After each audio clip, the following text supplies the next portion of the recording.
Welcome back students. Once again science and technology चॅनलवरती सर्वांचं आपलं स्वागत आहे. या चॅनलवरती आपण सेमी इंग्लिश सायन्स त्याचबरोबर मराठी मीडियम सायन्सच्या विद्यार्थ्यांसाठी काही इन्फॉर्मेटिव्ह व्हिडिओज बनवत असतो.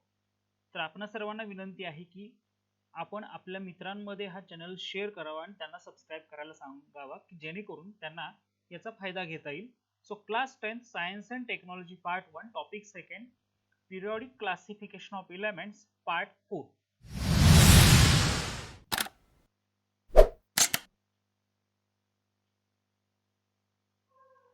So previous session मध्ये आपण modern periodic table जे आहे त्याचं स्ट्रक्चर पाहिले. We have discussed about the what is modern periodic table, then what is the structure of modern periodic table, then electronic configuration of elements along groups and across periods. So we have discussed such points and now let us move to the next part. तर modern period table मध्ये classification करत असताना इलेमेंटचं जर आपण elements observe केली, if you observe elements in groups from top to bottom and across periods from left to right, we found regular gradation. तर groups मध्ये top to bottom आल्यानंतर किंवा पिरियड्स मध्ये लेफ्ट टू राईट ज्यावेळी आपण move होतो across periods, so आपल्याला इथं एक वेगळं ऑब्झर्वेशन दिसतं की यामध्ये ग्रेडेशन इन द प्रॉपर्टीज, इलेमेंट्सच्या ज्या प्रॉपर्टीज आहेत यामध्ये आपल्याला ग्रेडेशन दिसून येतं. ग्रेडेशन मीन्स कंटिन्युअस होत जाणारा चेंज, एकसारखा युनिफॉर्म होत जाणारा चेंज दिसतो. तो चेंज का आहे हे डिस्कस करण्यासाठी आपण आता पुढे येतोय. So periodic trends in the modern periodic table. आता हे जे आहे ज्या प्रॉपर्टीज मध्ये व्हेरिएशन आपल्याला दिसतं, रेग्युलर ग्रेडेशन दिसतं पिरियॉडिक टेबल मध्ये, तर याला पिरियॉडिक टेबलच्या बाबतीत पिरियॉडिक ट्रेंड्स असंही म्हणतात. So let us discuss what is periodic trend and what kind of periodic trend is observed in case of different properties in modern periodic table. So when properties of elements in a period or group of modern periodic table are compared, certain regularity is observed in their variation. So just I have told you that when we compare or when we check the properties of elements in periods or in groups, okay, they shows a certain regularity in their variation. त्यांच्यामध्ये जो बदल होते, properties मध्ये जे variation होते, properties ज्या व्हेरिएट होत जातात, बदलत जातात, ग्रुप्स मध्ये असतील किंवा पिरियड्स मध्ये, त्याच्यामध्ये आपल्याला एक प्रकारची रेग्युलॅरिटी दिसून येते. It is called the periodic trend in the modern periodic table. So that is what we call periodic trend. So what is periodic trend? Periodic trend म्हणजे काय? पिरियॉडिक टेबल मध्ये इन ग्रुप्स किंवा in periods मध्ये इलेमेंटच्या काही properties आहेत त्या regularly vary होतात, रेग्युलरली चेंज होतात, एकसारखाच त्यांच्यामध्ये बदल होत जातो. आणि अशा ज्या प्रॉपर्टीज आहेत किंवा हा जो बदल आहे याला आपण पिरियॉडिक ट्रेंड असं म्हणतो. In this standard, we are going to consider periodic trends in only 3 properties of elements, namely valency, atomic size, metallic and non-metallic character. So या वर्षी आपण फक्त 3च अशा पिरियॉडिक ट्रेंड दाखवणाऱ्या प्रॉपर्टीजचा स्टडी करणार आहोत की ज्यामध्ये व्हॅलन्सी आहे, ॲटॉमिक साइज आहे आणि नंतर येते ती metallic and non metallic character. But राहिलेल्या ज्या कॅरेक्टरिस्टिक्स आहेत त्या तुम्हाला पुढील वर्षी 11वी सायन्स मध्ये स्टडी करायचे. जरी आपला सिलेबस थोडाफार कमी झाला असेल फायनल एक्झाम साठी, 25% सिलेबस कमी झालाय, पण याच्यामध्ये आपल्याला लक्ष देणं गरजेचं आहे कारण हा जो बेस आहे हा खूप महत्वाचा आहे तुमच्या अपकमिंग स्टँडर्ड साठी. जर तुम्ही 11वी सायन्सला जाणार असाल किंवा इव्हन कॉम्पिटिटिव्ह एक्झाम साठी पण तुम्हाला हे बेस माहिती असणं गरजेचं आहे. सो आपण कुठलाही पार्ट यामध्ये रिड्यूस करणार नाही, सो ॲज इट इज आपण पूर्ण टॉपिक कव्हर करणार आहोत. Okay, so let us start with our first periodic property. आता ह्या ज्या प्रॉपर्टीज आहेत, आता मी इथे एक शब्द वापरला periodic properties. So what is periodic property? ज्या प्रॉपर्टीज मध्ये आपल्याला पिरियॉडिक ट्रेंड दिसतो याला पिरियॉडिक प्रॉपर्टीज म्हटलं जातं. सो पहिली प्रॉपर्टी येते, first property is valency and I think you all know what is mean by valency. So valency is very important characteristic of any element and you have learned about valency in your 9th standard. So valency of element is determined by the number of electrons present in the outermost shell of its atom. That is the valency electrons. So valency हा जो important characteristic आहे कुठल्याही element चा. So how can we decide the valency? For that purpose आपण काय करतो, त्या element च्या लास्ट ऑर्बिट मध्ये जे नंबर ऑफ शेल्स आहेत त्यावरून आपण त्याची व्हॅलेन्सी डिसाइड करतो. Okay, so that is the valence electron. So in short मी असंही म्हणू शकतो की valency of the element is depends on the valency electrons. And what is valence electron? Valence electron is the number of electrons present in the last orbit of an element, atom of an element. And now let us see how this valency vary in periodic table. तर पुन्हा एकदा valency हे अतिशय महत्वाची property आहे कुठल्याही इलेमेंटसाठी. त्याचे chemical characteristics, chemical रिएक्टिव्हिटी decide करण्यासाठी व्हॅलन्सी खूप महत्वाची आहे. आणि व्हॅलन्सी ही जी कॅरेक्टरिस्टिक आहे कुठल्याही इलेमेंटची, ती त्या इलेमेंटच्या लास्ट ऑर्बिट मध्ये जे नंबर ऑफ इलेक्ट्रॉन्स आहेत यावरती डिपेंड असते. नाउ आय थिंक तुम्हाला माहिती असावं की व्हॅलन्सी कशा पद्धतीने डिटरमाइन केली जाते. Okay, and for that purpose आपण एक इथं एक्झाम्पल घेतोय. How can we determine the valency of an element. For that purpose let us take one example of element. So आपण इथे एक एलिमेंट डिसाइड करणार आहोत. So we will take example of one element. So let us take one example to understand valency. We have sodium. We have which element? Sodium. And in the case of sodium, what happens? Sodium having atomic number 11, so its electronic configuration will be 2, 8, 1. So is the electronic configuration. आता सोडियमच्या last orbit मध्ये जर आपण पाहिलं तर एक electron आहे. Okay, आणि जर आपण सोडियमचा विचार केला, if you consider sodium tend to donate electron as it contain only one electron in the last orbit. As we all know, जर लास्ट ऑर्बिट मध्ये 4 पेक्षा कमी इलेक्ट्रॉन्स असतील, if the element contain atom of an element contain less than 4 electrons in the last orbit, that element tend to donate electron. So sodium एक electron देणार, त्यामुळे सोडियमची valency आलेली आहे 1. Okay, on other hand let us take another example. We have chlorine. क्लोरीनचा atomic number 17 आहे. atomic number of chlorine is 17. So electronic configuration will be 2, 8, 7, 2, 8, 7. So if we consider chlorine, chlorineच्या last orbit मध्ये 7 electrons आहेत. as chlorine contains 7 electrons. Now here the number of electrons in the last orbit are more than 4.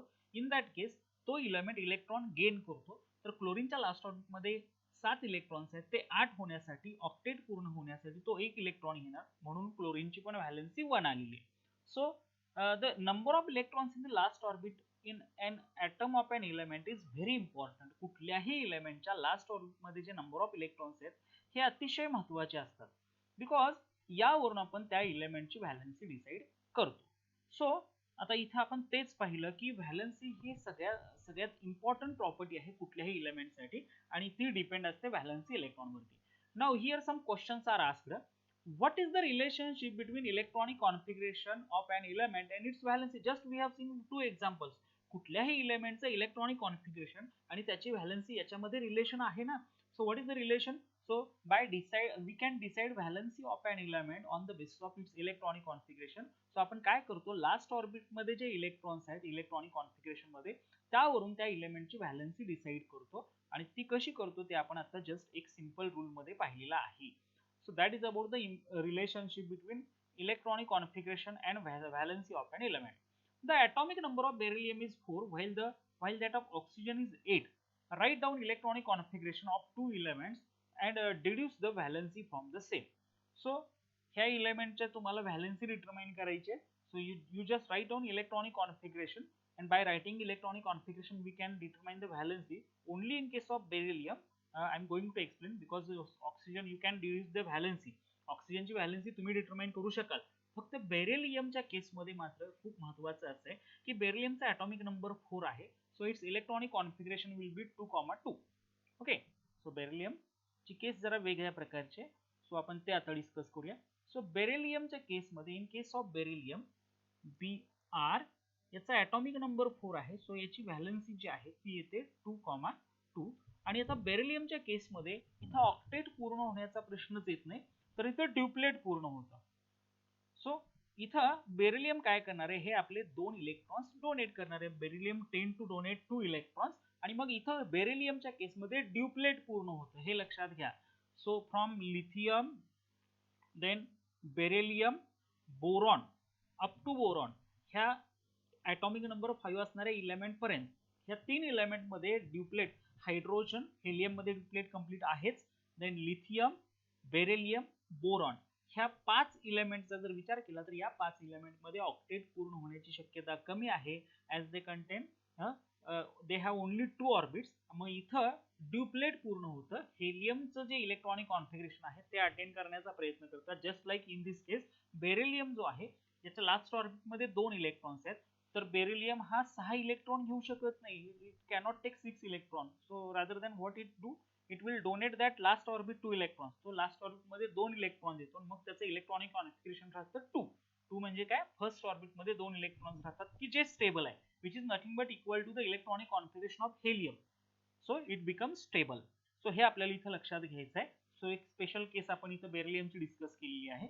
Oxygen you can determine, write down the electronic configuration and deduce the valency from the same. The table on the next page is made on the basis of modern periodic table. Write in the electronic configuration of first 20 elements.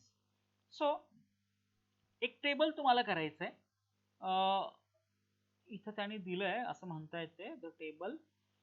Yes this type of table you have to construct here which is shown here. अशा प्रकारचं table तुम्हाला construct करायचं आहे की ज्यामध्ये पहिले 20 element तुम्हाला include करायचे आहेत. आणि पुढे काय म्हणले बा, write in the electronic configuration of first 20 element below the symbol and write the valency. So तुम्हाला कॉलम्स करायचे, 3 ते 4 कॉलम्स करा. त्यामध्ये इलेमेंटचं नाव, name of the element, symbol आणि मग त्याचं electronic configuration. Electronic configuration is also very important. Then valency लिहू शकता.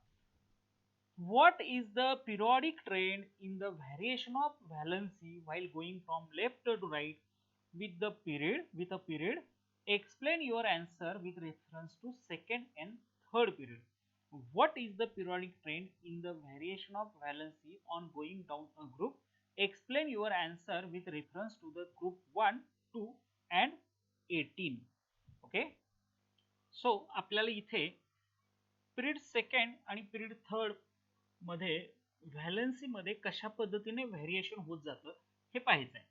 Now let's take example of, at first we will consider period number second. Period number second मध्ये सुरुवात होते lithium पासून आणि एंड होतोय निऑन पासून. So lithium, beryllium, boron, carbon, nitrogen, oxygen, fluorine and neon. At the same time we have also written their electronic configuration. आता लिथियमच्या last orbit मध्ये 1 इलेक्ट्रॉन आहे म्हटल्यानंतर याची व्हॅलन्सी असणार आहे 1. नाउ बेरिलियम मध्ये 2 इलेक्ट्रॉन्स आहेत लास्ट ऑर्बिट मध्ये, valency will be 2. Then boron, number of electrons is 3, so valency will be again 3. Then carbon special case आहे, कार्बनची व्हॅलन्सी 4 आहे. हा 4 इलेक्ट्रॉन देऊही शकतो आणि घेऊही शकतो. Then we have nitrogen. आता नायट्रोजनच्या केसमध्ये, in case of nitrogen last orbit मध्ये 5 इलेक्ट्रॉन्स आहेत.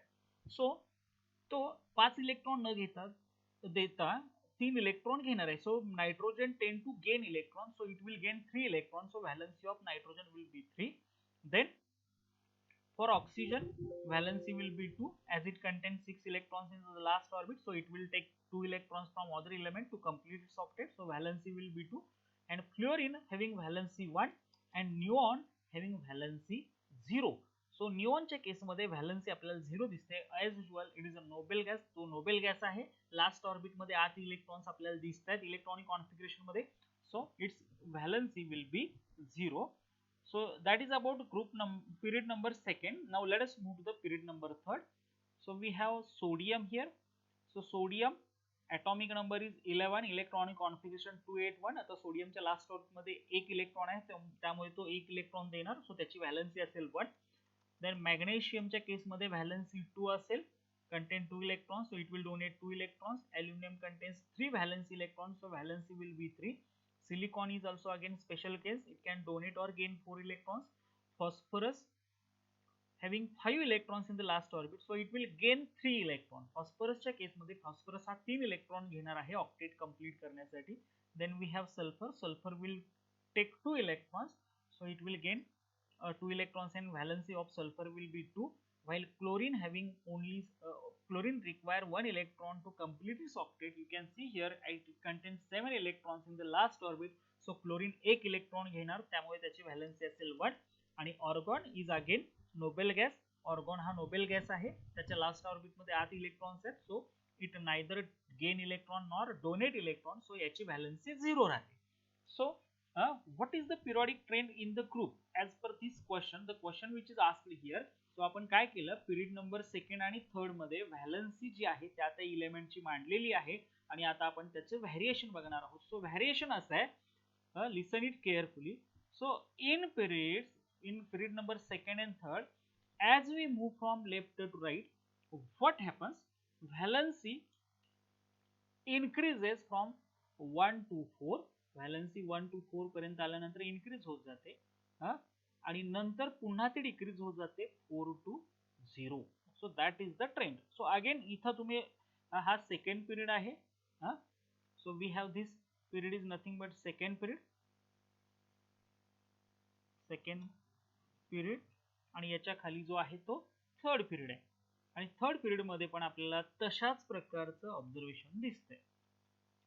What is the trend of the valency in the periodic table? That is, valency increases from 1 to 4 and then again decreases from 4 to 0. So 1 to 4 increase झाली valency आणि 4 पासून नंतर ती decrease होत गेली. So that is about valency of element in periods. Valency of elements in periods.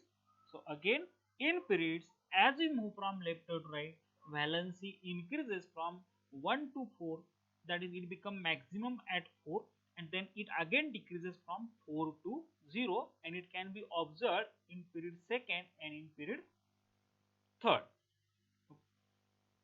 Sorry for the inconvenience. मी पुन्हा ते explain करतो. सो आपण ग्रुप पिरियड नंबर सेकंड आणि पिरियड नंबर थर्ड मध्ये व्हॅलन्सी व्हॅरिएशन कसं होतंय ते पाहणार आहोत. सो पिरियड सेकंड मध्ये starting from lithium, beryllium, boron, carbon valency increase होत गेलेली आहे 1 2 3 4 आणि त्यानंतर मात्र व्हॅलन्सी 4 to 0 डिक्रीज होत गेलेली आहे. हे ऑब्झर्वेशन आपल्याला मिळालं पिरियड नंबर सेकंड मध्ये आणि तसंच पिरियड नंबर थर्ड मध्ये valency again increases from 1 to 4 पर्यंत व्हॅलन्सी इन्क्रीज होत गेली आणि नंतर ती पुन्हा डिक्रीज झालेली आहे from 4 to 0. So that is the periodic trend of the valency in period second and third. So what is our final conclusion? In periods, as we move from left to right, valency increases, it become maximum at 4 and then again decreases from 4 to 0. So 1 to 4 and 4 to 0 असं variation आपल्याला periodic table मध्ये valency साठी दिसतंय. आता now let us discuss second question. So second question is asked that is the periodic trend of valency or variation of valency in the groups. And to discuss this, let us take example of group first, group second and group 18 to understand the variation of valency in groups. तर आता पहिला group आपण discuss करतोय. So group number first starts with actually it start with hydrogen, but we are taking example from lithium for better understanding. So lithium, sodium, potassium, rubidium, cesium आणि francium. आता या element मध्ये आपल्याला काय दिसते, last orbit मध्ये जे valency electrons आहेत ते सेम आहे. So each elements belong to the same group have contain same number of valence electrons.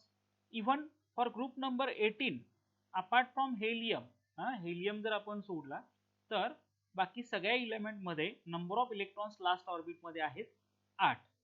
So their valency will be 0 because they are noble gases. Their octet is completed either by duplet or octet.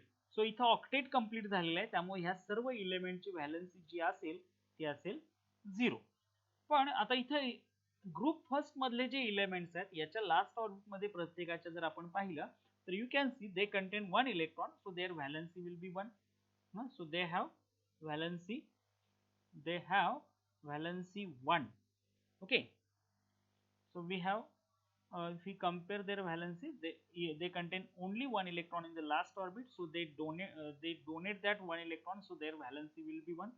So it means that in groups, remember this carefully, in groups मध्ये जर आपण व्हॅलन्सीचं variation पाहायचं असेल, so to consider the variation of valency in groups, each element contains same number of valence electron. प्रत्येक element मध्ये एकाच ग्रुपच्या प्रत्येक एलिमेंट मध्ये लास्ट ऑर्बिट मध्ये जे इलेक्ट्रॉनची संख्या आहे ती सेम असते. Okay, and as they contain same number of valence electrons, then what happens,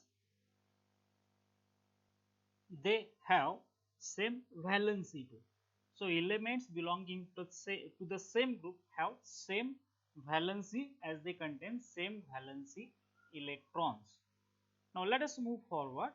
आता पुढे जाऊया आपण. इथं आपण व्हॅलन्सी ही कॅरेक्टरिस्टिक पाहिली आणि ओव्हरऑल जर आपण पाहिलं तर valency is depend on the number of electrons in the last orbit, that is valency electrons. In periods, as you move from left to right, valency increases and then again decreases. So period number second and third we have discussed. In case of second and third period, valency increases from 1 to 4 and then again decreases from 4 to 0. Now in case of groups, as you move from top to bottom, as the elements contain same number of valency electrons, they having same valency, so elements belong to the same group have same valency. So that is the variation of valency or periodic trend of the valency in periodic table. And now let us move to the next very important periodic property or the periodic trends we can observe here in case of atomic size. So at first you must know what is meant by atomic size. So you have seen in the previous standard, the size or volume is the fundamental property of matter. So states of matter study करत असताना तुम्ही मागील वर्षी पाहिले की size or volume of the particles of matter हे खूप महत्वाचे आहेत. The size of atom is indicated by its radius. So generally atom having spherical shape. तर आपण atom पाहिला तर हा spherical shape असल्यामुळे आपण त्याची radius consider करतो. So size of atom is expressed or determined by its radius. कुठल्याही atom ची size ही त्याच्या radius मध्ये express केली जाते, मांडली जाते. Now what is atomic radius? Atomic radius is the distance between nucleus of an atom and the outermost shell. So atomic radius he atom मधील जो nucleus आहे आणि त्याची outermost shell जी आहे यामधलं distance आहे. आणि as we know atom is very small particle. atom हा आकाराने अतिशय लहान आहे. सो त्याची जी साईज आहे ही रेडियस जी आहे ती एका स्पेशल युनिट मध्ये आपल्याला एक्सप्रेस करावी लागते कारण ते जे डिस्टन्स आहे ते खूप स्मॉलर आहे. So atomic radius is expressed in the unit of picometre. Atomic radius जी आहे कुठल्याही इलेमेंटची ती पिकोमीटर या युनिट मध्ये एक्सप्रेस केली जाते, which is smaller than the nanometre, की जी नॅनोमीटर पेक्षाही लहान युनिट आहे जे. So 1 picometre is equal to 10 raised to -12 metre. So हे तुम्हाला यावरून आपल्याला लक्षात येईल की ॲटॉमिक साईज कशा पद्धतीने किती स्मॉलर असू शकते. सो ही याची रेंज दिलेली आहे. Some elements in their atomic radii are given here. आता इथं काय दिलंय तुम्हाला, इथं तुम्हाला ऑलरेडी एक माहिती दिलेली आहे, काही एलिमेंट्स दिलेत आणि त्याच्या ॲटॉमिक रेडियाई दिलेले आहेत. Now what you have to do, तुम्हाला काय करायचंय, by referring to the modern period table find out periods to which above elements belong. So हे कोणत्या पिरियड मधले एलिमेंट्स आहेत हे पहिल्यांदा फाइंड आउट करायचं आहे. So these elements belong to the period number second. हे लक्षात घ्या, पिरियड नंबर सेकंड मधील हे एलिमेंट्स आहेत. Then arrange the above elements in the decreasing order of their atomic radii. So आपल्याला काय करायचंय, हे जे एलिमेंट्स आहेत हे त्याच्या ॲटॉमिक रेडियाच्या डिक्रीजिंग ऑर्डर मध्ये मांडायचे आहेत. म्हणजेच ज्या एलिमेंटचे ॲटॉमिक रेडियाई जास्त आहे तो पहिल्यांदा येईल आणि मग कमी असणारा, त्याच्यानंतर कमी असणारा आणि सगळ्यात शेवटी ज्याची ॲटॉमिक रेडियाई कमी आहे तो येईल. So we can arrange this here, we can arrange these elements according to their atomic radii with decreasing order of their atomic radius. So I have already arranged these elements according to their atomic radius. You can see here. So we have lithium first, then beryllium, then boron, then carbon, then nitrogen, and at last oxygen. So you can see here atomic radius decreases as we move from left to right. Then we will also go to the groups, but we will discuss this later. हे नंतर आपण पाहणार आहोतच. So आपण सुरुवातीला आता इथं काय पाहतोय की ज्या आपल्याला हा क्वेश्चन विचारलेला आहे, हे जे एलिमेंट्स आहेत हे आपण decreasing order of atomic radii मध्ये मांडलेले आहेत. सो लिथियम पहिल्यांदा घेतला, त्याचे ॲटॉमिक रेडियस जास्त आहे. Does this arrangement which match with the pattern of second period of the modern periodic table. आता प्रश्न असा विचारलाय पुढचा की ही जी अरेंजमेंट आपल्याला इथं दिसतीये ती पिरियडिक टेबल मध्ये जी एलिमेंटची अरेंजमेंट आहे त्याप्रमाणे आहे का. Does it match with the arrangement of element in the periodic table? Yes. So lithium, beryllium, boron, carbon, nitrogen, oxygen, fluorine आणि निऑन. आपल्याला ही अरेंजमेंट जर आपण कम्पेअर केली, आता जे आपण इलेमेंट्स आपण अकॉर्डिंग टू ॲटॉमिक रेडियसच्या डिक्रीजिंग ऑर्डर मध्ये मांडले, तर आपल्याला तशीच अरेंजमेंट आपल्याला इथे दिसते. Lithium, beryllium, boron, carbon, nitrogen आणि ऑक्सिजन. फ्लोरीन दिलेलं नाही तिथं, पण तो आपल्याला त्याच प्रकारची अरेंजमेंट आपल्याला इथं दिसून येते असं आपल्याला कन्फर्म होत आहे. Okay, so now let us move to the next question. Next question is what? So which of the above element have biggest and which of the element is smallest atom? So lithium हा biggest atom असणार आहे या period मध्ये आणि smallest atom असणार आहे oxygen. Okay, so what is the periodic trend observed in the variation of atomic radius while going from left to right within a period? So period मध्ये left to right गेल्यानंतर periodic trend किंवा periodic variation जे आहे atomic radius मधलं ते कशा पद्धतीचं आहे. सो सरळ पुन्हा एकदा आपण काय करू की ते एक्झाम्पल्स चेक करू. So you can see here, तुम्ही इथं पाहू शकता लिथियमचे ॲटॉमिक रेडियस सगळ्यात जास्त आहे, तो लेफ्ट साइडला आहे. Then as we move from left to right, जसं आपण लेफ्ट टू राईट जातो तस तशी ॲटॉमिक रेडियस डिक्रीज होत जाते.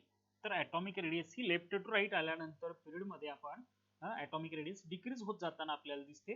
So that is our observation of atomic radius as we move from left to right. Now let us move forward. आता असं का होतंय? आपण आता पाहिलं, आपण काही इलेमेंट्स घेतले, पर्टिक्युलर पिरियड घेतला, पिरियड नंबर सेकंड घेतलाय, त्यामधले इलेमेंट्स आपण ॲटॉमिक रेडियसच्या डिक्रीजिंग ऑर्डर मध्ये प्लॉट केलेले आहेत, मांडलेले आहेत आणि आपल्याला असं लक्षात आलंय की as we move from left to right atomic radius ही डिक्रीज होत गेलेली आहे. पण आता प्रश्न असा आहे की ॲटॉमिक रेडियस डिक्रीज का होते? What is the exact reason behind it? So you will find that atomic radius goes on decreasing while going from left to right within a period. तर पिरियड मध्ये लेफ्ट टू राईट गेल्यानंतर atomic radius decrease होत जाते. The reason behind this is as follows. Reason काय पहा, while going from left to right within a period, the atomic number goes on number increases one by one. So as we move from left to right in period मध्ये आपण left to right आल्यानंतर atomic number जो आहे हा one by one वाढत जातो. तर for example आपण जे एक्झाम्पल इथे डिस्कस केलं होतं पिरियड नंबर सेकंडचं, त्यामध्ये पण आपण चेक करू शकतो. सो इथं पहिला इलेमेंट आहे lithium. So in case of lithium what happens? Atomic number of lithium is 3, beryllium is 4, boron is 5, carbon is 6, nitrogen is 7 and oxygen is 8. So left to right आल्यानंतर atomic number 1 ने वाढतोय असं आपल्याला इथं दिसून येते. So while going from left to right within a period atomic number increases one by one, meaning the positive charge on the nucleus increases by 1 unit at a time. आता ज्यावेळी atomic number या element मध्ये 1 ने वाढतोय प्रत्येक element मध्ये, आता इथं लिथियमचा ॲटॉमिक नंबर 3 आहे, देन बेरिलियमचा ॲटॉमिक नंबर 4 आहे, then boron atomic number 5, then carbon atomic number 6, then nitrogen, we have nitrogen having atomic number 7, and finally we have oxygen atomic number 8. आता ज्यावेळी atomic number लक्षात घ्या 1 ने इन्क्रीज होतोय त्यावेळी nucleus मध्ये एक प्रोटॉन पण वाढतोय. कारण atomic number म्हणजे काय, number of electrons as well as number of protons. जेवढे इलेक्ट्रॉन्स आहेत तेवढेच प्रोटॉन्स आहेत. जो ज्यावेळी ॲटॉमिक नंबर 1 ने वाढला याचा अर्थ न्यूक्लियस मध्ये प्रोटॉन ही 1 ने वाढलेला आहे प्रत्येक इलेमेंट मध्ये. ओके, सो पुढे काय म्हटलंय पहा, as per your text book. So as we move from left to right within a period atomic number increases by one, meaning the positive charge on the nucleus increases by 1 unit at a time. So प्रोटॉनची संख्या वाढते, त्याचमुळे nucleus वरती जो positive charge आहे तो पण वाढतो. म्हणजे in short, as we move from left to right in periods atomic number increases as well as positive charge on the nucleus also increases by 1 unit. However, the additional electrons get added to the same outermost shell. पण nucleus वरचा positive charge वाढतोय, पण जो येणारा extra electron आहे, एक proton वाढतो, एक इलेक्ट्रॉन वाढतो, पण येणारा जो इलेक्ट्रॉन आहे आपण याच्या अगोदर पाहिले पिरियड मध्ये एक्स्ट्रा इलेक्ट्रॉन जो येतोय पुढच्या इलेमेंट मध्ये तो सेम शेल मध्ये ऍड होतोय. it get added into the same outermost shell.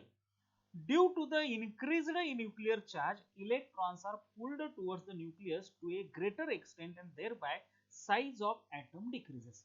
आणि त्यामुळे जसं आपण left to right periodic table मध्ये अक्रॉस पिरियड्स जातो, ॲटॉमिक नंबर 1 ने वाढतो, न्यूक्लियस वरचा पॉझिटिव्ह चार्ज वाढतो, येणारा इलेक्ट्रॉन सेम शेल मध्ये ऍड होतो आणि आपल्याला माहिती आहे न्यूक्लियस वरती निगेटिव्ह चार्ज आहे, सॉरी न्यूक्लियस वरती पॉझिटिव्ह चार्ज आहे आणि आउटरमोस्ट शेल मधले जे इलेक्ट्रॉन्स आहेत त्यावरती निगेटिव्ह चार्ज आहे. सो पॉझिटिव्ह चार्ज वाढल्यामुळे त्या पॉझिटिव्ह चार्जचं न्यूक्लियस वरच्या पॉझिटिव्ह चार्जचं आणि आउटरमोस्ट शेल मधल्या इलेक्ट्रॉन्सचं अट्रॅक्शन वाढतं जसं आपण लेफ्ट टू राईट मूव्ह होतो इन पिरियड्स. सो हे अट्रॅक्शन वाढल्यामुळे आउटरमोस्ट शेल ही थोडीशी आतमध्ये श्रिंक होते, आकसली जाते, खेचली जाते आणि त्यामुळे ॲटॉमिक रेडियस जी आहे किंवा ॲटॉमिक साईज जी आहे ही आपल्याला लेफ्ट टू राईट आल्यानंतर डिक्रीज झाल्यासारखी होते असं आपल्याला दिसून येते. So let us consider this example to understand in better way. आपण काय करतो पहा, इथं आता लिथियमचा विचार करू. लिथियमच्या लास्ट ऑर्बिट मध्ये एक इलेक्ट्रॉन आहे. So we have only one electron in the last orbit of lithium. Okay, then बेरिलियमच्या लास्ट ऑर्बिट मध्ये किती इलेक्ट्रॉन्स आहेत? 2 इलेक्ट्रॉन्स आहेत. Then boron 3. सो आपल्याला इथं सरळ सरळ दिसतंय की इलेक्ट्रॉनची संख्या लास्ट ऑर्बिट मधल्या वाढलेली आहे आणि जशी इलेक्ट्रॉनची संख्या वाढते त्याचबरोबर कार्बन मध्ये 4 इलेक्ट्रॉन्स आहेत लास्ट ऑर्बिट मध्ये, नायट्रोजन मध्ये 5 आहेत, देन ऑक्सिजन मध्ये नंबर ऑफ इलेक्ट्रॉन्स असतील 6 लास्ट ऑर्बिट मध्ये. सो न्यूक्लियस मध्ये प्रोटॉन्स ही वाढतात आणि आउटरमोस्ट शेल मध्ये इलेक्ट्रॉन्स ही वाढतात. मग न्यूक्लियस मध्ये ज्यावेळी प्रोटॉन वाढतात त्यावेळी न्यूक्लियस वरचा पॉझिटिव्ह चार्ज वाढतोय, आउटरमोस्ट शेल मध्ये एक इलेक्ट्रॉन ऍड होतोय, आउटरमोस्ट शेल वरचा निगेटिव्ह चार्ज वाढतो. जेवढे चार्जेस वाढतील तेवढे त्यामधले अट्रॅक्शन वाढतं आणि त्यामुळे याचा परिणाम एकत्रित असा होतो. सो याचा ओव्हरऑल इफेक्ट जो आहे तो अशा पद्धतीने दाखवता येईल. So we can show it. So we have suppose we have a nucleus. हा न्यूक्लियस आहे.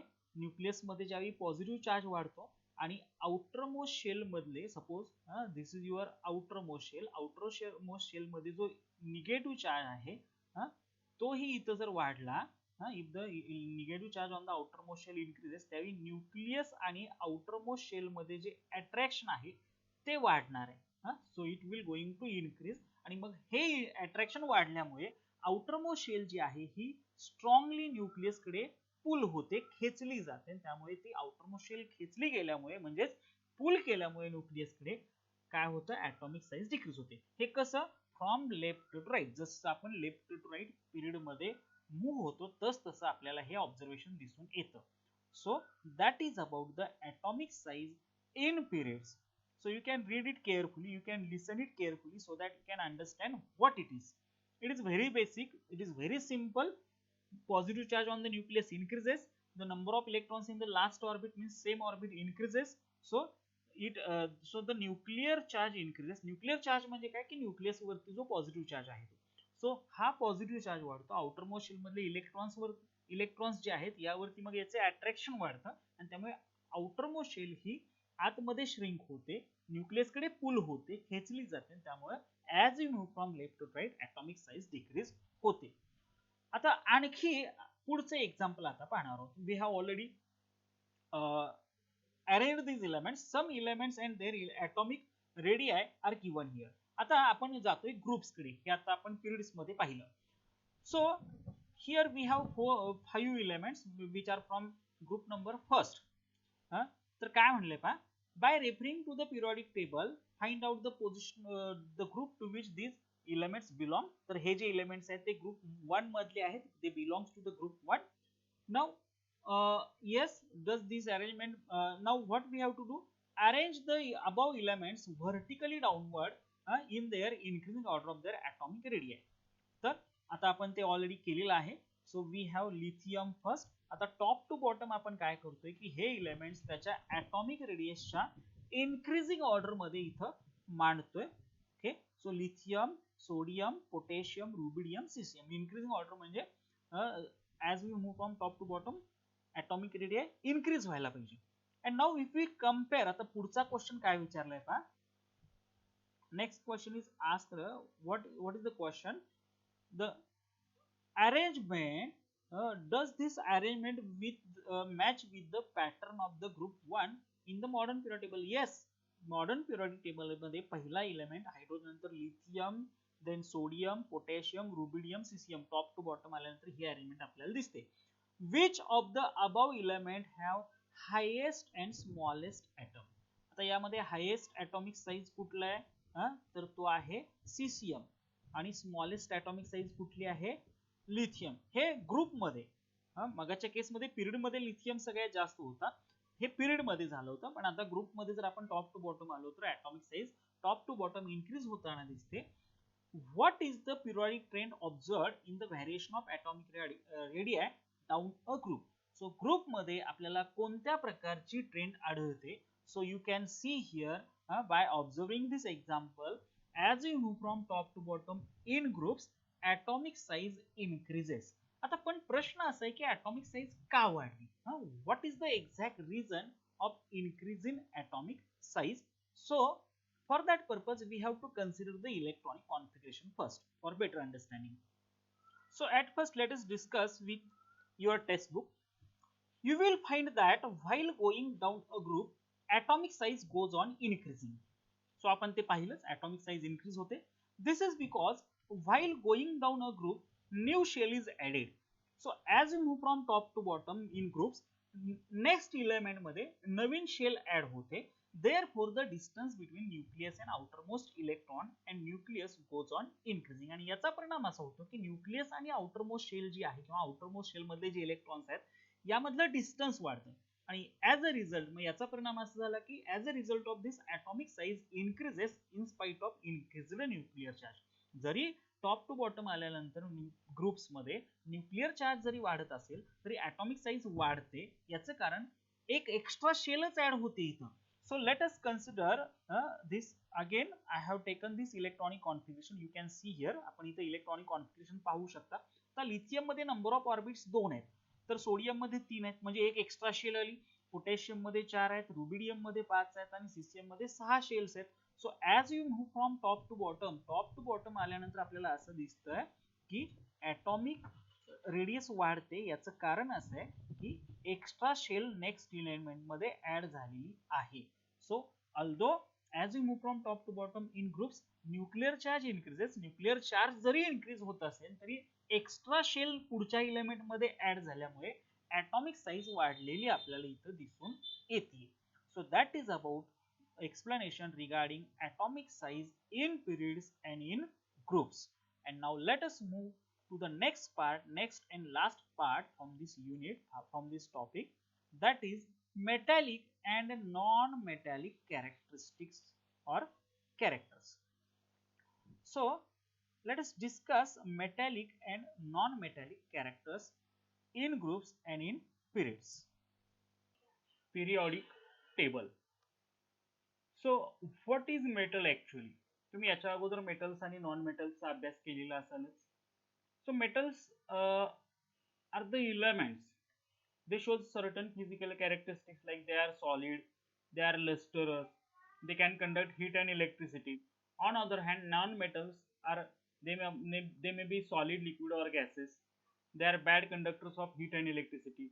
They are non-lustrous. तर असा काही पार्ट तुम्ही डिस्कस केलाय. पण आता आपण मेटॅलिक आणि नॉन मेटॅलिक कॅरेक्टर डिस्कस करणार आहोत, पण ते जरा वेगळ्या पद्धतीने करायचे. So at first you must know what is meant by metallic character and what is meant by non-metallic character. So look at the element of the third period and classify them into metals and non-metals. आता जर आपण third period पाहिला तर third period मध्ये जे elements आहेत, let us move back to the period number third. So हा आहे आपला third period. So we have sodium, magnesium, then aluminium, then silicon, phosphorus, sulphur, chlorine and argon. So असे हे आपल्याला 8 एलिमेंट दिसतात. आता पुढे काय म्हटलंय पहा, क्वेश्चन काय विचारलाय, on which side of period are metals left or right. So इथं या पिरियडिक टेबल मध्ये किंवा या पिरियड मध्ये मेटल्स कुठे आहेत आणि नॉन मेटल्स कुठे आहेत. सो सोडियम, मॅग्नेशियम, ॲल्युमिनियम हे मेटल्स आहेत. So they are on left hand side. आणि नॉन मेटल्स कुठे आहेत, सल्फर, फॉस्फरस, क्लोरीन, ऑर्गॉन हे नॉन मेटल्स आहेत की जे राईट हँड साइडला आपल्याला दिसतात. सो पुढच्या प्रश्नाचं पण उत्तर आपण इथंच डिस्कस केलं. So in period number third, elements can be classified into metals and non-metals. So metals are on left hand side while non-metals are on right hand side असं आपल्याला दिसतंय. It is seen that elements like sodium, magnesium are towards the left and the non-metallic elements like sulfur, chlorine, they are towards the right. The metalloid elements silicon lie in between the two types. So just we have seen in the that table. So इथं आपल्याला पहा दिसतंय की sodium, magnesium, aluminium सारखे हे जे दिसत आहेत हे मेटल्स हे लेफ्ट हँड साइडला आहेत. फॉस्फरस, सल्फर, क्लोरीन, ऑर्गॉन हे नॉन मेटल्स राईट हँड साइडला आहेत. आणि जो मेटलॉइड आहे silicon, metalloid is the silicon here which shows properties of both metals and non metals की जो बरोबर दोघांच्या मध्ये आहे. Okay. The metalloid element is placed in between them. The similar pattern is also observed in other periods. असाच काही pattern आपल्याला बाकीच्या पिरियड्स मध्ये पण दिसून येतो. कोणता pattern? Metals on left hand side, non metals on right hand side, while metalloids are placed in between them. It is seen that the zigzag line separates the metal from non-metal in the periodic table. So we have already discussed that zigzag line. So elements appear to have arranged in such a way that metals are on left hand side of this line and non-metals are on right hand side and metalloids along the border of this line. So again we will move back to discuss that line. So you can see here this is what we call ही जी आहे ही zigzag line आहे. तर ही जी zigzag line आहे त्याच्या left hand साइडला हे जे दिसत आहे they are all metals and here we have non-metal. They are also non-metals. So the elements on the left hand side of the zigzag line they are metals, while the elements on right hand side of this zigzag line they are non-metals, and the elements on this zigzag line they are all metalloids. So you have to remember this thing. Now let us move forward. पुढे काय म्हणले पहा, how did this happen? आता हे का झालं, असं का झालं? How elements are get divided? They get classified automatically in this periodic table. Elements on left hand side they are metals, while the elements on right hand side they are non-metals. So let us compare the characteristic chemical properties of metals and non-metals. So at first we will discuss about these metals and non-metals and their metallic and non-metallic characters. Now what is meant by metallic character, what is meant by non-metallic character? At first we will discuss that part and then we will discuss how this happens. It is seen from the chemical formula of simple ionic compounds that cations in them is formed from the metal while anion is formed from the non-metal. Okay. So एक हे सगळ्यात महत्त्वाचं observation आहे. एखादा आपण ionic compound घेतला तर ionic compound मध्ये दोन पार्ट असतात, एक कॅटायन असतो आणि एक anion असतो. So here we have taken one of the example of ionic compound. आपण सोडियम क्लोराइडचं एक्झाम्पल घेतलेलं आहे इथं. आता इथं आपल्याला काय दिसतंय पहा, सोडियम क्लोराइड हा जो आयोनिक कंपाऊंड आहे यामध्ये दोन आयन्स आहेत, एक आहे Na+ आणि दुसरा आहे Cl-. Okay. Out of this Na+ हा कॅटायन आहे आणि Cl- हा anion आहे. Cation having positive charge, anion having negative charge. आता सोडियम हा जो कॅटायन आहे हा कोणापासून फॉर्म झालाय? सोडियम पासून फॉर्म झालाय. आणि क्लोरीन anion आहे जो तो क्लोरीन पासून फॉर्म झालेला आहे. So sodium is metal and chlorine is non-metal. Now let us move back to the textbook. So here आपण जे आता पाहिलं तेच इथं आपण म्हटलेलं आहे की आयोनिक कंपाऊंड मध्ये जो कॅटायन असतो हा मेटल पासून फॉर्म झालेला असतो आणि anion हा नॉन मेटल पासून फॉर्म झालेला असतो. Just like we have seen in case of NaCl, cation Na+ is formed from sodium which is metal, while anion Cl- which is formed from non-metal that is chlorine. From this it is understood that metal atoms have tendency to form cation by losing electron from the valence electron. Okay, so as we have already seen that metals have tendency to lose electrons. Metal काय करतात तर electron lose करतात, because मेटलच्या last orbit मध्ये इलेक्ट्रॉनची संख्या ही 4 पेक्षा कमी असते, 1 2 3, आणि अशा केस मध्ये तो इलेमेंट इलेक्ट्रॉन डोनेट करतो. सो मेटलची टेंडन्सी काय आहे? मेटलची टेंडन्सी इलेक्ट्रॉन्स देण्याची आहे. This property is called as electropositivity. On other hand atoms of non-metal, तर दुसऱ्या बाजूला आपण ज्यावेळी नॉन मेटलचा विचार करतो, नॉन मेटलचे जे इलेमेंट्स असतात ते काय करतात, इलेक्ट्रॉन गेन करतात. They have tendency to gain electron because त्यांच्या लास्ट ऑर्बिट मध्ये 4 पेक्षा जास्त इलेक्ट्रॉन्स, 5, 6, 7, दे कंटेन 5, 6 और 7 electrons in their last orbit, आणि मग ऑक्टेट कंप्लीट करण्यासाठी ते इलेक्ट्रॉन घेतात. मग ही जी टेंडन्सी आहे, the non-metals having tendency to gain electron from outside into the valency shell, we have already seen that ions have stable electronic configuration of noble gases. So non-metal मध्ये जी tendency आहे, हे आता इलेक्ट्रोपॉझिटिव्हिटी पाहिलं. आता इलेक्ट्रोनिगेटिव्हिटी म्हणजे काय पाहूया, की जो पार्ट इथं मेन्शन केलेला नाही, पण आपण लक्षात घेऊ की इलेक्ट्रोपॉझिटिव्हिटी म्हणजे इलेक्ट्रॉन देणं, ही जी टेंडन्सी आहे त्याला इलेक्ट्रोपॉझिटिव्हिटी म्हणायचं, की जे मेटल्स मध्ये असते, आणि नॉन मेटल्स मध्ये इलेक्ट्रॉन गेन करून निगेटिव्ह चार्ज असणारा आयन तयार करतात, की ज्याला आपण ऍनायन म्हणतो. याला म्हणायचं what it is called as electronegativity. Okay, now let us discuss it in details. तर आता इथे तुम्ही पाहू शकता, हा जो सोडियमचा कॅटायन कसा फॉर्म झाला. Sodium atomic number 11, electronic configuration is 281. Okay, so to form to attain stable electronic configuration, sodium काय करतो, आपला एक इलेक्ट्रॉन देतो. आता ज्यावेळी सोडियमने आपला एक इलेक्ट्रॉन दिला त्यावेळी त्याच्यावरती पॉझिटिव्ह चार्ज डेव्हलप झाला, की ज्याला आपण सोडियम कॅटायन म्हणतो. आणि आता जर आपण सोडियमचं इलेक्ट्रॉनिक कॉन्फिगरेशन पाहिलं तर ते झाले 28, की जे ऍक्च्युअली बेसिकली न्यूऑन्स आहे. सो काय केलं, सोडियमने आपला एक इलेक्ट्रॉन लूज करून त्यानं त्याचं इलेक्ट्रॉनिक कॉन्फिगरेशन हे निऑन सारखं केलं, की जे स्टेबल इलेक्ट्रॉनिक कॉन्फिगरेशन आहे. त्याचबरोबर जर आपण क्लोरीनचा विचार केला, chlorine having atomic number 17, electronic configuration is 287. So या केसमध्ये क्लोरीन काय करतोय, एक इलेक्ट्रॉन घेतोय.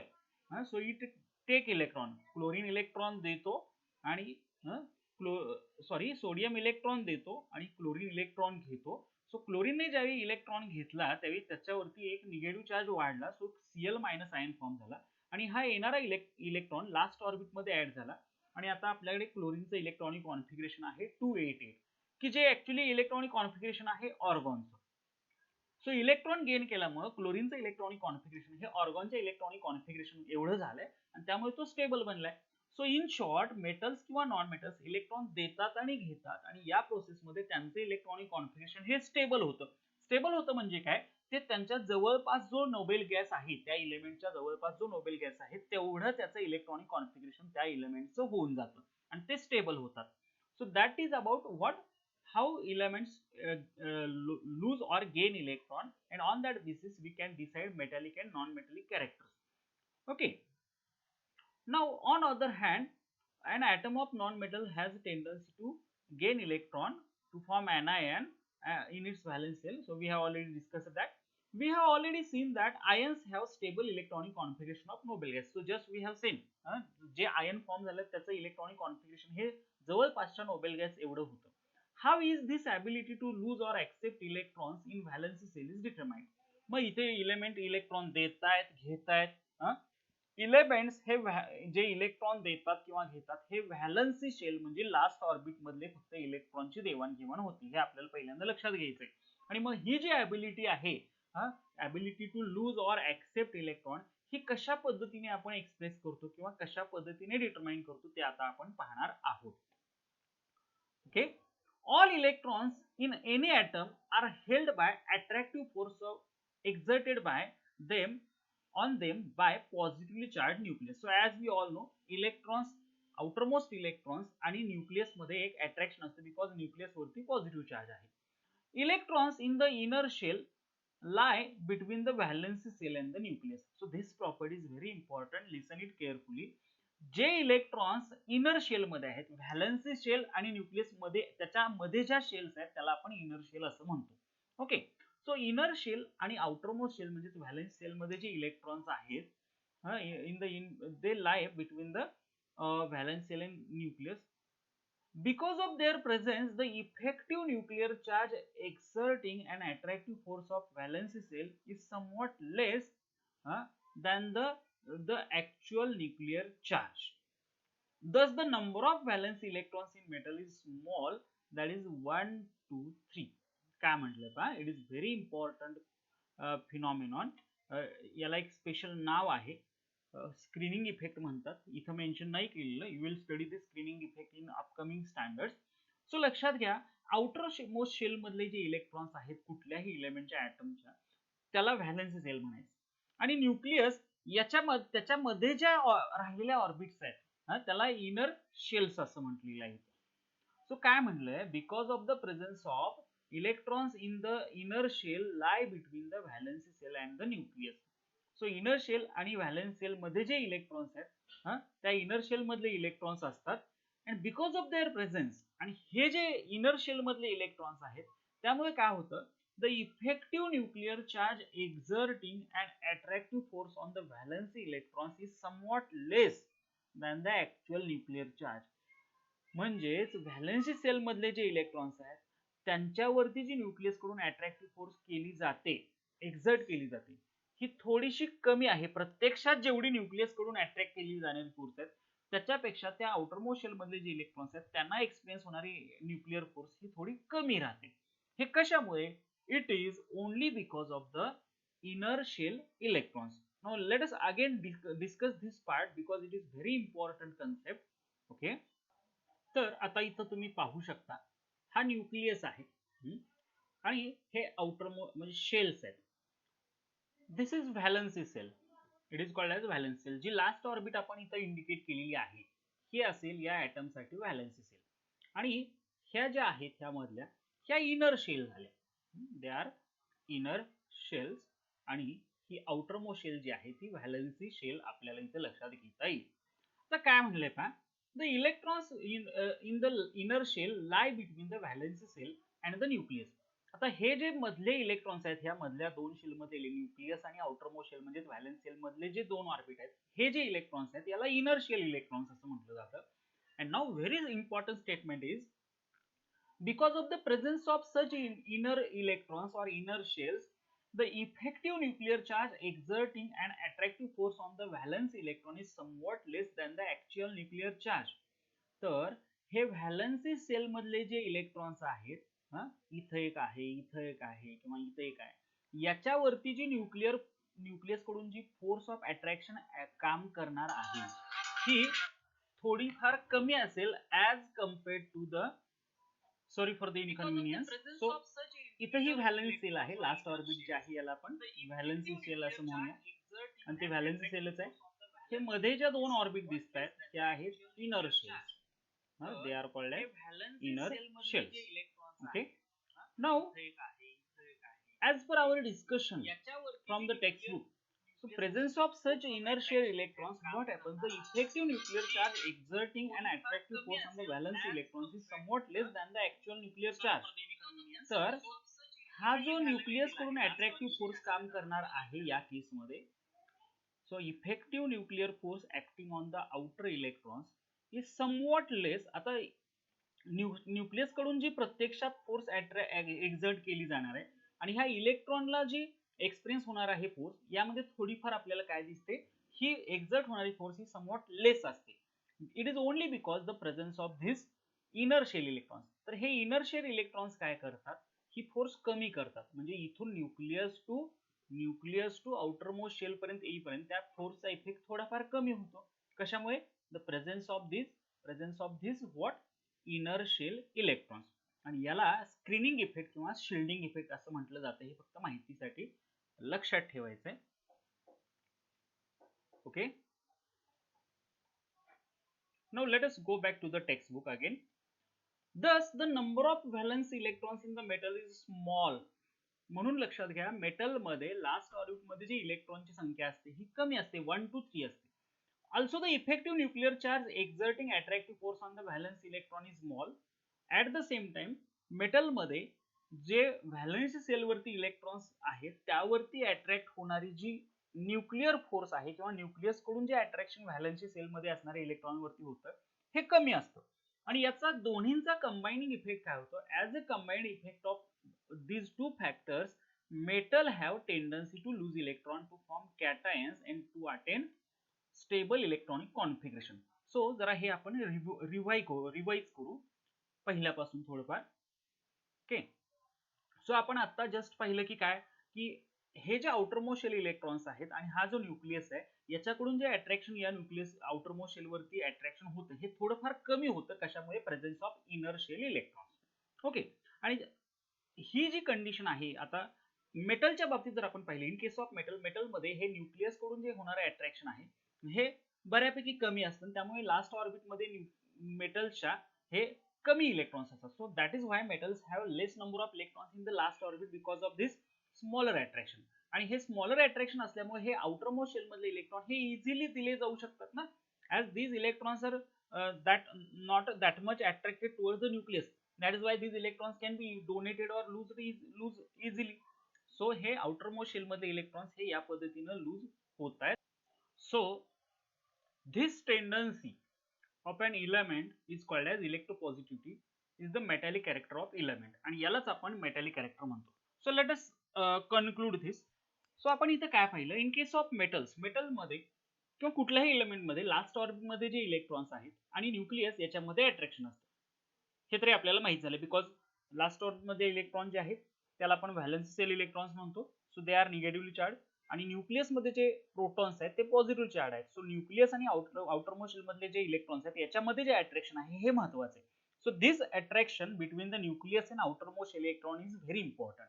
आता हे जे अट्रॅक्शन आहे हे थोडंफार कमी एक्सपिरियन्स होतं आउटरमोस्ट शेल मधल्या इलेक्ट्रॉन्सना because of the inner shell electrons. तर न्यूक्लियस आणि आउटरमोस्ट शेल मध्ये ज्या शेल्स आहेत त्याला इनर शेल इलेक्ट्रॉन्स म्हणायचं किंवा इनर शेल्स म्हणायचं. So presence of such inner shell decreases a little bit attraction by the nucleus towards the outermost shell electrons. Okay, आता हे मेटल्स मध्ये जर आपण विचारात घेतलं तर याचा इफेक्ट असा होतो की metals having less number of electrons in the last orbit, it is only because of such effect. यामुळेच मेटल्स मध्ये लास्ट ऑर्बिट मध्ये लेस नंबर ऑफ इलेक्ट्रॉन्स असतात.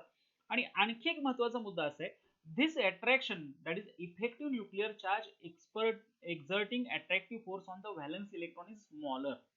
आणि even in case of metals nucleus आणि लास्ट शेल मधले जे electrons आहेत याच्यामध्ये जे अट्रॅक्शन आहे हे स्मॉल असतं, कमी असतं.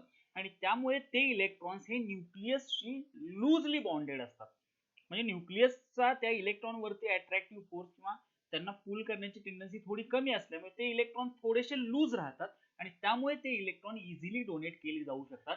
आणि इलेक्ट्रॉन डोनेट करून मग तो इलेमेंट काय करतो, आपलं इलेक्ट्रॉनिक कॉन्फिगरेशन हे नोबेल गॅसच्या इलेक्ट्रॉनिक कॉन्फिगरेशन बरोबर एवढं करतो. आणि हे आपण मगाशी पाहिले इन केस ऑफ सोडियम कशा पद्धतीने एक इलेक्ट्रॉन दिल्यानंतर त्याचं इलेक्ट्रॉनिक कॉन्फिगरेशन हे निऑन एवढं होतं.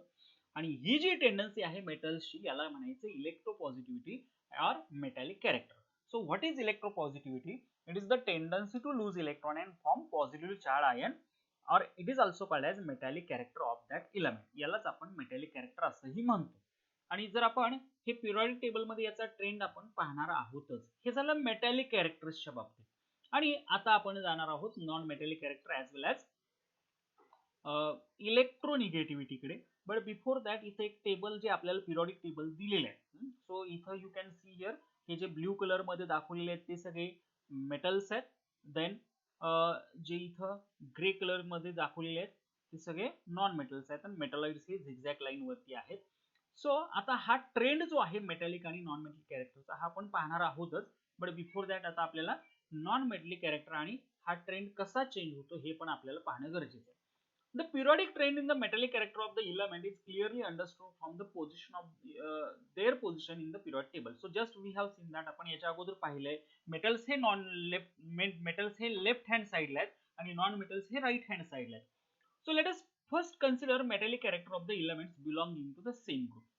एकाच ग्रुप मध्ये जे एलिमेंट्स आहेत त्याच्यामध्ये जो मेटॅलिक कॅरेक्टर आहे तो कसा असतो तो आपण पाहणार आहोत. While going down the group, a new shell is added resulting in the increase in the distance between the nucleus and valence electrons. आता एकाच ग्रुप मध्ये ज्यावेळी आपण टॉप टू बॉटम येतो त्यावेळी नेक्स्ट एलिमेंट मध्ये न्यू शेल ऍड होते. So next element contain one more shell आणि याचा इफेक्ट असा होतो result in the lowering of the effective nuclear charge and thereby the lowering of the attractive force on the valence electron. So आता इथं जर आपण इथं लक्षात घेतलं एक शेल ऍड होते नेक्स्ट एलिमेंट मध्ये, याचा अर्थ न्यूक्लियस आणि आउटरमोस्ट शेल मधलं अंतर आणखी वाढलं आणि जेवढं हे डिस्टन्स वाढेल तेवढा हा न्यूक्लियस आणि आउटरमोस्ट शेल मध्ये जे इलेक्ट्रॉन्स आहेत याच्यामधलं अट्रॅक्शन कमी होणार आहे. As a result of this tendency of atom lose electrons increases. आणि याचा एकत्रित परिणाम काय झाला की त्या ॲटमची इलेक्ट्रॉन लूज करण्याची जी टेंडन्सी आहे ती आणखी कमी झालेली आपल्याला दिसून येते, सॉरी वाढलेली दिसून येते. तर हा जो ट्रेंड आहे हे समजून घेण्यासाठी आपण काय करतोय, we will take example of first group. आपल्याकडे फर्स्ट ग्रुप एलिमेंट आपण इथे घेतलेले आहेत. पहिला आहे हायड्रोजन, दुसरा आहे लिथियम, तिसरा सोडियम आणि चौथा पोटॅशियम. आता जर आपण पाहिलं हायड्रोजन टू लिथियम जर आपण आलो, if we move from hydrogen to lithium, lithium have one more shell than the hydrogen, sodium have one more shell than the lithium, potassium have one more shell than the sodium. म्हणजे as we move from top to bottom extra shell पुढच्या element मध्ये add होत जाते आणि त्यामुळे nucleus आणि last orbit मधलं जे डिस्टन्स आहे ते वाढतं. So the distance between last orbit electron and nucleus increases आणि याचा परिणाम असा होतो की न्यूक्लियस आणि लास्ट ऑर्बिट मधल्या इलेक्ट्रॉन्सचं अट्रॅक्शन कमी होतं आणि अट्रॅक्शन कमी झालं याचा अर्थ हा लास्ट ऑर्बिट मधला इलेक्ट्रॉन हा इझिली डोनेट केला जाऊ शकतो आणि ज्यालाच आपण काय म्हणतो, it is called as metallic character. Tendency to lose electron is called as metallic character. So what we can conclude here, in groups as we move from top to bottom, the distance between nucleus and outermost shell increases and the attraction between the nucleus and outermost shell decreases, so that these electrons can be easily donated, means metallic characters increases. So as a result of this, tendency of atom to lose electrons increases. Also the penultimate shell becomes outermost shell on losing valence electron. आता penultimate shell म्हणजे काय की second last shell, valence सेलच्या नंतर जी आतमधली shell आहे त्याला penultimate shell असं म्हटलं जातं. आणि इलेक्ट्रॉन लूज केल्यानंतर ही जी पेनल्टिमेट शेल आहे ती ऑक्टेट कंप्लीट होतं. जसं आपण मगाशी पाहिलं की ज्यावेळी sodium, so suppose we have one example. या केसमध्ये समजा आता पोटॅशियमने आपला एक इलेक्ट्रॉन दिला, समजा हा इलेक्ट्रॉन निघून गेला, राहिलं काय 288, म्हणजे आउटरमोस्ट शेल निघून गेल्यानंतर जी त्याच्या अगोदरची शेल आहे पेनल्टिमेट शेल, ही आता ही पेनल्टिमेट शेल झाली. ओके, आणि याच्यामध्ये ऑक्टेट कंप्लीट झालेलं दिसते.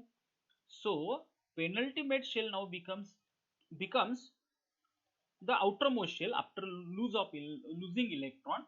Okay, and due to this what happens, therefore the resulting cation has special stability. आणि मग जो कॅटायन फॉर्म होईल, सपोज पोटॅशियम जो आपण आता एक्झाम्पल घेतलं त्याने एक इलेक्ट्रॉन दिला, तर जो पोटॅशियमचा कॅटायन फॉर्म होणार आहे तो स्टेबल होणार आहे ना ऑक्टेट कंप्लीट झाल्यामुळे. and due to this the tendency to form of atom to lose electron increases further. आणि त्यामुळे इलेक्ट्रॉन लूज करण्याची टेंडन्सी वाढते कारण स्टेबल होतं. So the metallic character of an atom is tendency to lose electron. मग metallic character म्हणजे काय की इलेक्ट्रॉन लूज करण्याची जी टेंडन्सी आहे, ॲबिलिटी आहे एखाद्या ॲटमची, त्याला आपण मेटॅलिक कॅरेक्टर म्हणतो. Therefore the following trend is obtained. आणि यामुळे आपल्याला ट्रेंड काय दिसून येतोय, the metallic character of element increases down the group. म्हणजे आपण टॉप टू बॉटम जर आलो पिरियडिक टेबल मध्ये तर मेटॅलिक कॅरेक्टर इनक्रीज होतो. So let us discuss this in short, conclude this part. So for that purpose आपण इथं पहिला ग्रुप घेतलाय. As you move from top to bottom काय होतं की वन शेल पुढच्या एलिमेंट मध्ये एक्स्ट्रा असते, त्यामुळे न्यूक्लियस आणि आउटरमोस्ट शेल मधलं डिस्टन्स वाढतं. As you move from top to bottom the distance between nucleus and outermost shell increases, so the attraction between nucleus and outermost shell electrons decreases, and so these electrons can be easily donated. So this tendency to lose electron is called as metallic character. आणि त्यामुळे आपल्याला काय दिसते, as we move from top to bottom metallic characters increases in the groups. आता हेच आपल्याला period मध्ये बघायचं आहे की पिरियड मध्ये नेमका काय फरक होतो. While going from left to right within a period, outermost shell remains the same. आता जर आपण पिरियड्सचा विचार केला, let us take one example. तर आपण इथं आता थर्ड पिरियड इथं लक्षात घेतो. Okay, at first let us discuss here what happens actually. While going from left to right within a period, outermost shell remains the same. However, the positive charge on the nucleus goes on increasing while atomic radius goes on decreasing, and thus the nuclear charge goes on increasing.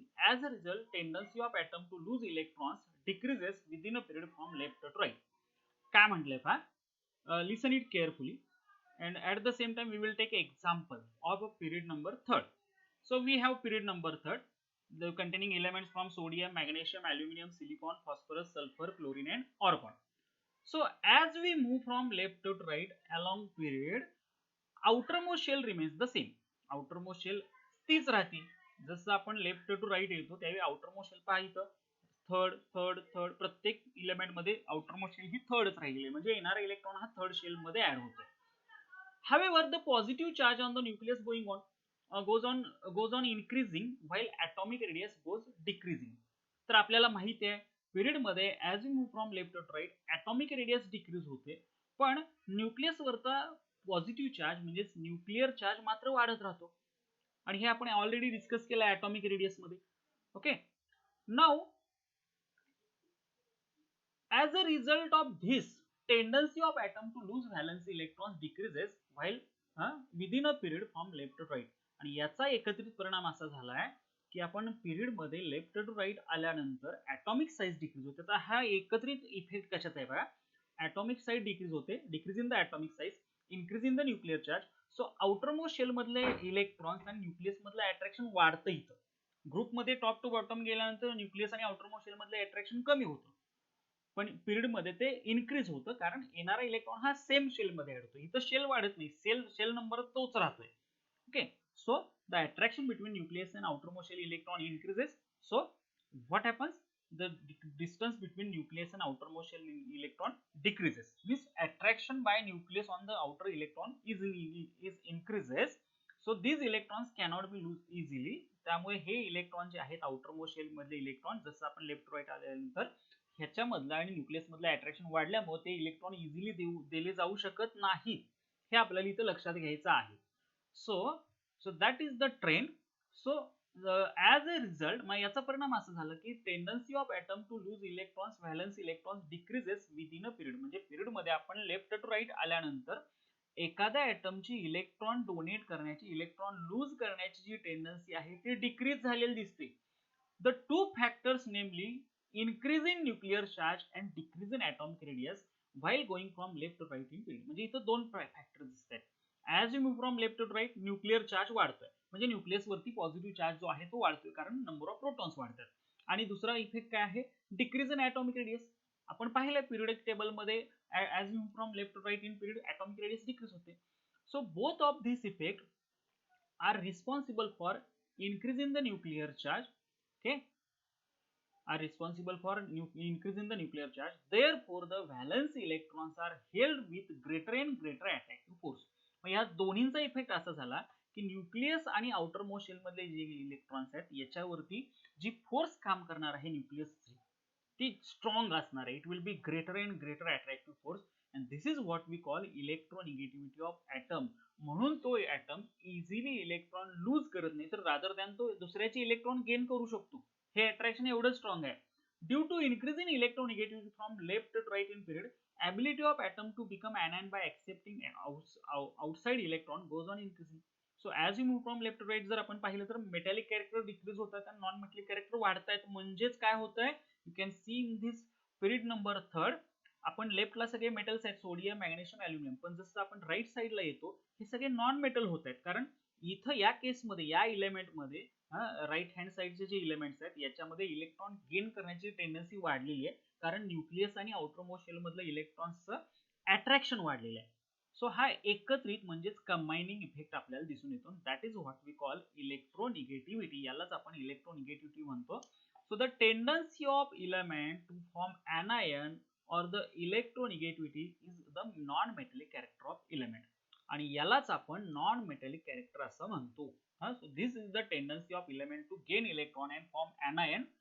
It is called as electronegativity and overall याला आपण non metallic character म्हणतो. So metallic आणि non metallic character हे दोन्ही एकमेकांना opposite आहेत. Metallic character मध्ये electron lose केले जातात आणि कॅटायन फॉर्म होतो, तर नॉन मेटॅलिक कॅरेक्टर मध्ये इलेक्ट्रॉन गेन केले जातात आणि anion फॉर्म होतो. So what is the cause of non metallic character of the element. So while हे सगळे आपण जे मुद्दे डिस्कस केले यावरती आधारित तुम्हाला प्रश्न लिहायचे. What is the expected trend of variation of non metallic character of the element from left to right. So left to right गेल्यानंतर मेटॅलिक कॅरेक्टर डिक्रीज होतात आणि याच्या उलट नॉन मेटॅलिक कॅरेक्टर इन्क्रीज होतात. हे दोन्ही एकमेकाला अपोजिट आहेत, हे लक्षात घ्यायचं. मेटॅलिक कॅरेक्टर डिक्रीज झाली याचा अर्थ काय, तिकडे नॉन मेटॅलिक कॅरेक्टर वाढलेले आहेत. सो हे आपल्याला लक्षात घ्यायचं आहे.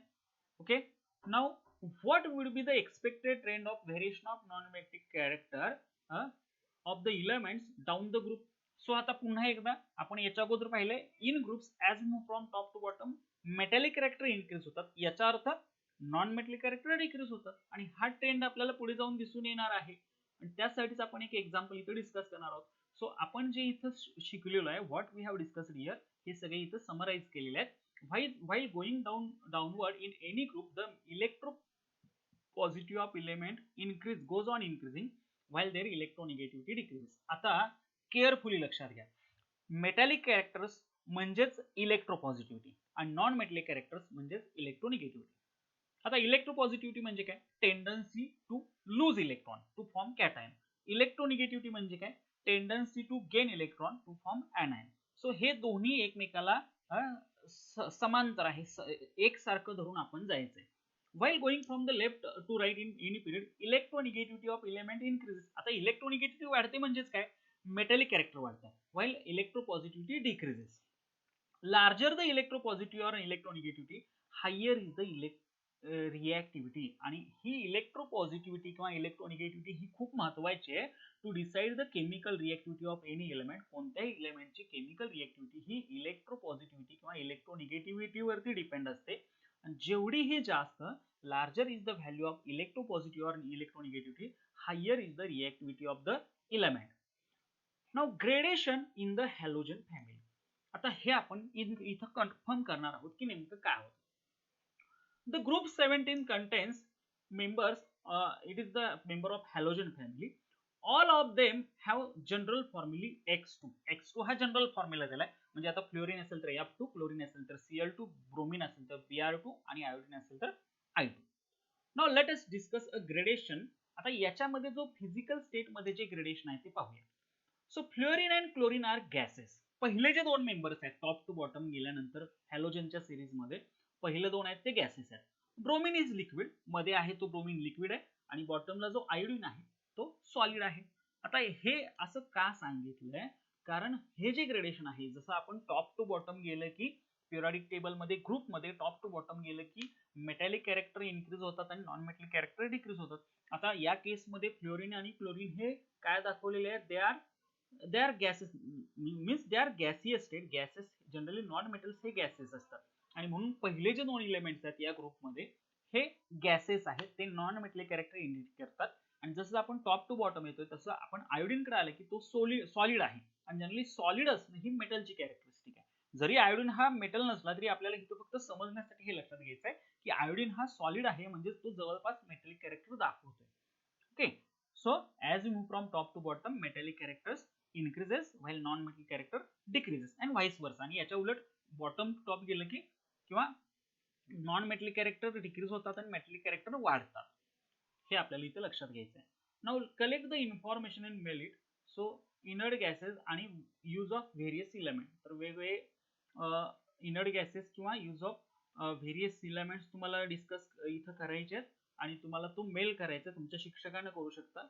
ओके, आणि या रिलेटेड काही इथं टेक्स्टबुक तुम्हाला रेफरन्स बुक अभ्यासाला दिलेले आहेत. अंडरस्टँडिंग केमिस्ट्री बाय CNR राव. केमिस्ट्री मधलं एक खूप चर्चेले जाणार आणि एक खूप फेमस नाव आहे आपल्या देशामधलं CNR राव. हे पुस्तक मिळालं तर खरोखर वाचा, अतिशय छान आहे. The periodic table of book हे तुम्हाला इंटरनेटवरती मिळू शकेल आणि इथे एक माहिती दिलेली आहे. So let us discuss this information so that we can complete our unit. M plus twice H2O, it gives MOH twice plus H2. In general chemical equation indicating reaction of alkaline earth metal is given above. आता ही जी reaction आहे ही alkaline earth metal जो second group आहे याला आपण alkaline earth metal group असं म्हणतो, की ज्यामध्ये बेरिलियम, मॅग्नेशियम, कॅल्शियम, स्ट्रॉन्शियम आणि बेरियम दिसून येतात. While going down in the second group, beryllium, magnesium, calcium, strontium and barium, the gradation in the chemical properties of alkaline earth metal is seen. जसं आपण top to bottom येतो तसं त्याच्या properties मध्ये, रासायनिक गुणधर्मांमध्ये जे ग्रेडेशन एकसारखा होत जाणारा बदल आहे तो दिसून येतो. While going down second group, reactivity of alkaline earth metal goes on increasing, thereby ease with which reaction takes place also goes on increasing. आपण आत्ताच पाहिले की टॉप टू बॉटम आलं की मेटॅलिक कॅरेक्टर वाढतात, म्हणजेच इलेक्ट्रोपॉझिटिव्हिटी वाढते आणि जेवढी इलेक्ट्रोपॉझिटिव्हिटी जास्त तेवढा तो जास्त रिएक्टिव. आता यामध्ये पहा, टॉपला आहे beryllium. Beryllium does not react with water, कारण तो टॉपला आहे आणि त्याची कॅरेक्टरिस्टिक जर पाहिले तर त्याची इलेक्ट्रोपॉझिटिव्ह आहे पण तो लेस इलेक्ट्रोपॉझिटिव्ह आहे as compare to other element. Magnesium react with steam. बघा, मॅग्नेशियम हा स्टीम म्हणजे पाण्याच्या वाफेवर रिएक्ट होतो. While calcium and strontium and barium react with water at room temperature, which indicates the increase in the rates और रिॲक्टिव्हिटी हे काय दाखवतं, रिॲक्टिव्हिटी वाढते. सो इथं काय सांगितलेलं आहे या एक्झाम्पलचा विचार करून, की पिरियॉडिक टेबलमध्ये ग्रुपमध्ये टॉप टू बॉटम आल्यानंतर मेटॅलिक कॅरेक्टर्स वाढतात. म्हणजे इथं बेरियम जो आहे हा याची इलेक्ट्रोपॉझिटिव्हिटी सगळ्यात जास्त असणार आहे बेरियमची, आणि बेरिलियमची इलेक्ट्रोपॉझिटिव्हिटी सगळ्यात कमी असणार आहे, कारण हा टॉपला आहे ग्रुपमध्ये आणि बेरियम सगळ्यात बॉटमला आहे. आणि as move from top to bottom metallic character वाढतात, इलेक्ट्रोपॉझिटिव्ह वाढते. म्हणजे barium is highly reactive while beryllium is less reactive, आणि हे आपल्याला दिसून येतंय. ही जी रिॲक्टिव्हिटी आपण इथं डिस्कस करतोय with water, so beryllium does not react with water. As usual हा लेस रिॲक्टिव्ह असल्यामुळे तो रिॲक्ट होत नाही. तर मॅग्नेशियम हा मध्ये आहे, तर हा रिॲक्ट होतो, पण हा पाण्याच्या वाफेवर रिॲक्ट होतो. It can react with water steam and remaining they can react with water and increasing the rate. Calcium पेक्षा स्ट्रॉन्शियम हा स्ट्रॉंगली रिॲक्ट होतो, स्ट्रॉन्शियम पेक्षा बेरियम हा अतिशय वेगाने पाण्यावर रिॲक्ट होतो. म्हणजे हे काय दाखवतं, reactivity increases. So here we have completed our discussion or on topic number second, which is very important topic as far as your upcoming 11th and 12th science is concerned. आणि आणखी एक महत्त्वाची सूचना, जरी आपला 25% सिलेबस झाला कमी झाला असेल तरी आपल्याला हे कम्प्लिटली डिस्कस करणं भाग आहे, कारण हा जो आहे हा बेस आहे तुमचा 11वी आणि 12वी सायन्ससाठी. जर तुम्ही 11वी 12वी सायन्स प्रिफर करत असाल तर हा आपला एक पार्ट आहे. आणि आम्ही आता पुढचा आणखी एक इनिशिएटिव्ह घेतोय की 11वी सायन्सला जाणारे विद्यार्थी आहेत त्यांच्यासाठी आम्ही केमिस्ट्रीचे युनिट्स पण सुरू करतोय थोडेच दिवसात, 1-2 दिवसात. सो जर कोण तुमच्या कॉन्टॅक्टमध्ये असेल तर त्यांनाही सांगून ठेवा. Okay, so here we have completed our unit number 2nd, and I am requesting you all that please share this YouTube channel to your friends and ask them to subscribe. आणि आपण immediately आपण unit number 3 सुरू करतोय. पहिले 3 unit first section मधले झाले की आपण लगेच सेकंड युनिटला जाणार आहोत, पेपर सेकंडला जाणार आहोत. So here we have completed our discussion on unit number 1. if you have any query, any problem, तुम्ही या कॉमेंट बॉक्स मध्ये येऊ शकता, किंवा आपण एक व्हॉट्सअप ग्रुप केलेला आहे की जिथे तुम्हाला येणाऱ्या व्हिडिओजचे लिंक मिळतील.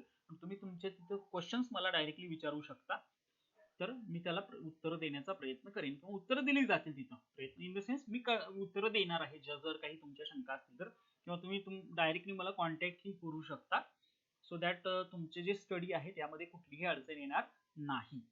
ओके, धन्यवाद. So in next session we will start our unit number 3rd, chemical reactions and equations. आणखी एक जाता जाता आधीमध्ये जरा व्हिडिओ रेकॉर्ड करताना काही ठिकाणी हँग झालेलं होतं, त्यामुळे जरा आधीमध्ये तुम्हाला ब्लॅक स्क्रीन आली सारखी दिसते, पण हे इथून पुढे होणार नाही याची काळजी घेतली जाईल. So in next session we will start our unit number 3rd, chemical reactions and equation, की जो पुन्हा एकदा केमिस्ट्री मधला अतिशय महत्त्वाचा टॉपिक आहे. 11th आणि 12th मध्ये तुम्हाला ज्या केमिकल रिएक्शन्स पाहिजेत त्याचा हा बेस आहे. How to write chemical reaction, how to balance chemical equation. तर याच्यामध्ये काही तुम्हाला मी ट्रिक ही देणार आहे की एखादा मॉलिक्युलर फॉर्म्युला लक्षात कसा ठेवायचा, किंवा लक्षात येत नसेल तर तो आणायचा कसा, पण याच्यासाठी तुमच्या काही बेसिक गोष्टी क्लिअर असणं गरजेचं आहे. So thank you very much.